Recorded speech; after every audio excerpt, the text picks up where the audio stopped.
Hit TV అభిమాన ప్రేక్షకులకి స్వాగతం. నేను మీ Nagendra Kumar. Welcome to my special program my special touch.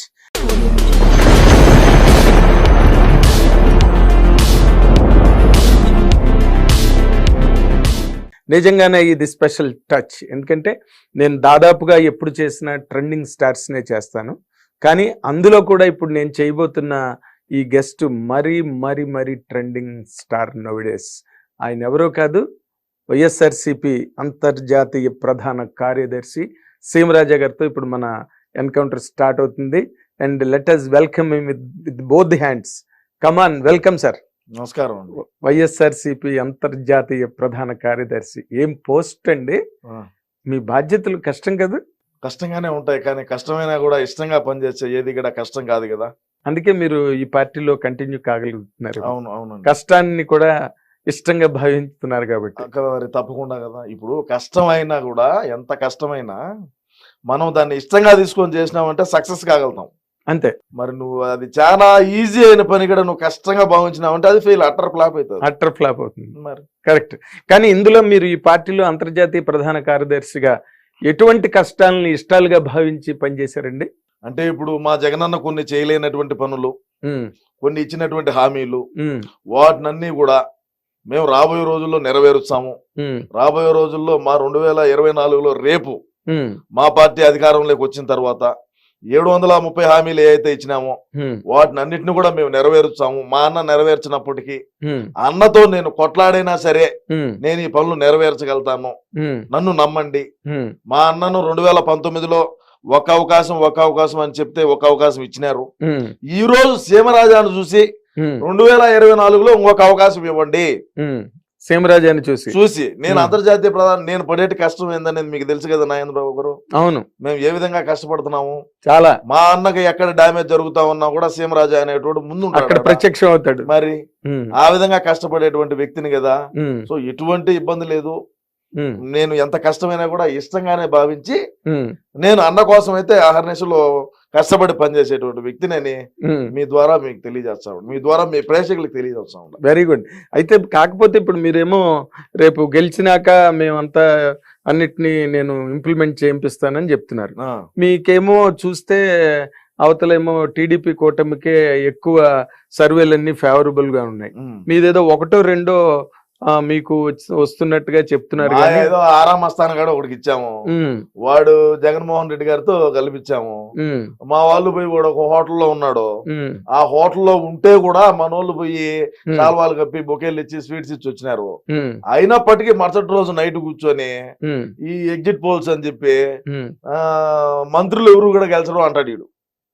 మంత్రులు ఎవరు గెలవరు. మరి మంత్రులే గెలవకపోతే ఆయన అంటాడయా, మేమంటాం లేదు కదా సార్. అంతేనా? పెద్దోళ్ళు అని చెప్పి మీకు చాలా గౌరవించి మాట్లాడుతున్నాను. లేకంటే నేను నా మాట మీ ఆపక్క ఎవడున్నా గానీ అది మీరు అలాగే మాట్లాడాలి. నేను వేరే విధంగా మాట్లాడేవాడు. మీ బ్రాండ్ అది, మీరు అలా మాట్లాడితేనే అంతర్జాతీయ ప్రధాన కార్యదర్శి. మీరు పెద్దవారు అని చెప్పి నేనేదో మీకు గౌరవం ఇస్తున్నా. చాలా సంతోషం. అది మీరు నాకు ఇస్తున్న గౌరవానికి. కానీ మీ బ్రాండ్ మీరు పాడు చేసుకోవద్దు, అలాగే మాట్లాడాలి మీరు.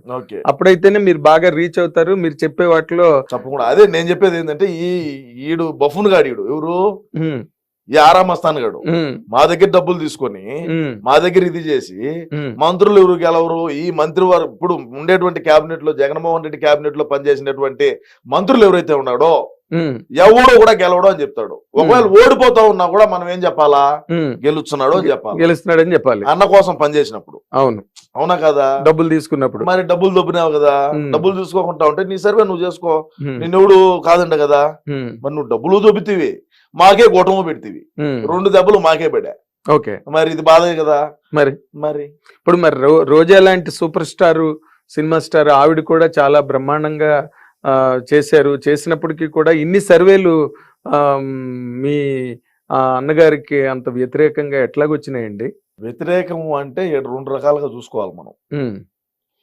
జగన్మోహన్ రెడ్డి అన్నకు నేను చెప్పిన మాట ఏంది, నేను చెప్పింది ఏంటంటే, చిన్నాయన ఎవరు చంపినారో చెప్తే 30 సంవత్సరాలు మనమే అధికారంలో ఉంటాం. Point number 1.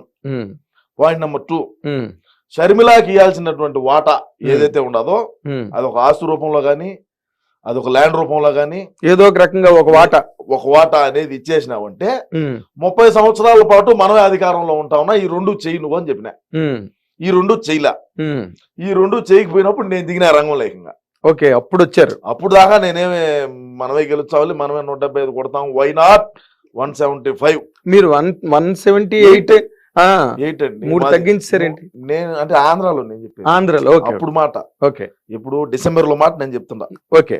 డిసెంబర్ లో నేను లాస్ట్ ఫైనల్ ఇది ఇంక 3 నెలలే మన కాలేజ్ అవుతున్నది. మనం షర్మిలాను స్నానం చంపినోడిని ఈ రెండు కన్నా మనం టచ్ చేసి ఇది ఫైనల్ చేసినామంటే ఉమ్, ఇంకా మనల్ని ఎవడు ఇది మనల్ని టచ్ చేయడు. ఉమ్, 30 సంవత్సరాల పాటు మనమే అధికారంలో ఉంటాము. ఉమ్, వీళ్ళు ఎంతమంది కూటమైనా సరే, వాళ్ళు అందరూ కలిసి వచ్చినా సరే మనకి ఇబ్బంది లేదు ఉమ్, అని చెప్పిన. ఉమ్. ఆయన ఇలా విన్నప్పుడు మాకు డ్యామేజ్ జరుగుతుంది కదేడా. అవును, డ్యామేజ్ జరిగినప్పుడు ఎవడో ఒకటి దీన్ని ఫుల్ఫిల్ చేయాలి కదా. అవును. చేసేదానికే ఈ సీమరాజా వచ్చినాడు. ఉహు. ఆ రోజు నుంచి ఈ రోజు చేస్తానే ఉన్నా. అవును, అసలు మీరు గుక్క తిప్పుకోకుండా చేస్తున్నారు మరి- వైఎస్ఆర్సీపీకి. నిజంగా తప్పకుండా. గుక్క తిప్పుకోవట్లేదు మీరు. అసలు ఏ వీడియోలు చూసినా సరే మా అన్న అన్న అన్న అవును. అని చెప్పి అసలు మీరు అసలు మా బాధ దేవుడికి తెలియాలండి. గొంతులు పోయినా, ఆరోగ్యాలు బాగాలేకున్నా, జ్వరాలు వచ్చినా, హార్నెస్లు ఏమే చేసినా, ఎవడు ఎక్కడ ఏది పాయింట్ మాట్లాడినా కూడా దాన్ని తీసుకొని మళ్ళా ప్రజల్లోకి తీసుకొని పోయి మళ్ళా అన్నకి యాడ్ డ్యామేజ్ జరుగుతుందో అని చెప్పి మళ్ళా దాన్ని తిప్పికొట్టి ఉమ్. మళ్ళా మా అన్న నిలబెట్టుకుంటున్నాం ఏం జరిగినప్పటికీ. మరి ఏంటి 3 రోజుల ముందు సజ్జల రామకృష్ణారెడ్డి గారు అలాగా తేలిపోయి మాట్లాడారు ఒకసారి. తేలిపోయి మాట్లాడినాడు అంటే ఉమ్. చేసిందంతా ఇడే కదా. ఉమ్. చేసిందంతా ఇడే కదా. ఏం చేశారు? సజ్జల గారు చేసిందంతా ఇడే కదా. నాశనం చేసింది ఇడే కదా. నిర్వాకం. ఓ ప్రభుత్వ సలహాదారుడు అని చెప్పి పక్కన పెట్టుకున్నాడు. ఉమ్. సలహాదారుడు అనేటువంటి వాడు ఇది మన సమాజంలో ఉపయోగపడేటువంటి సలహాలు ఇవ్వాల.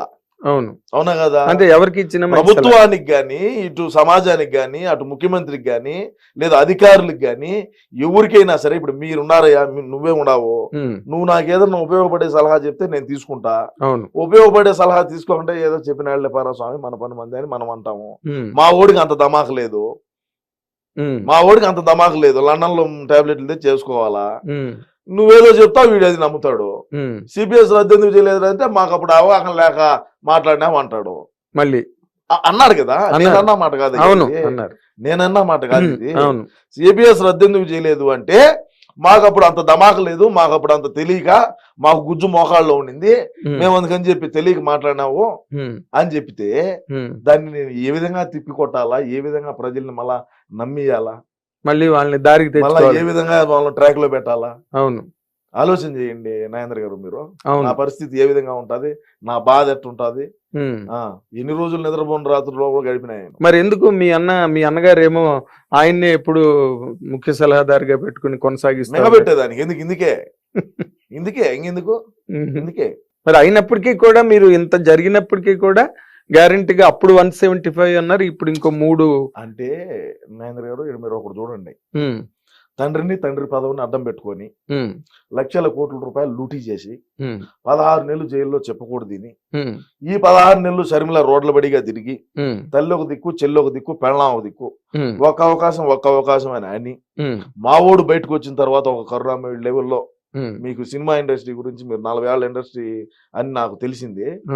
మీ సినిమా ఇండస్ట్రీలో కూడా ఎవరు చేయలేనటువంటి నటన మా ఓడి చేసి 151 స్థానాలు అసెంబ్లీ స్థానాలు గెలిచి 22 పార్లమెంట్లు గెలిచి పార్లమెంటుకు పోయినారు 22 మంది, 151 మంది అసెంబ్లీకి వచ్చినారు. ఇన్ని చేసినటువంటి అప్పుడు 151 వస్తే ఇప్పుడు మా ఓడే 5 ఏళ్ల నుంచి అధికారంలో ఉన్నాడయ్యా. మరి ఇప్పుడు 175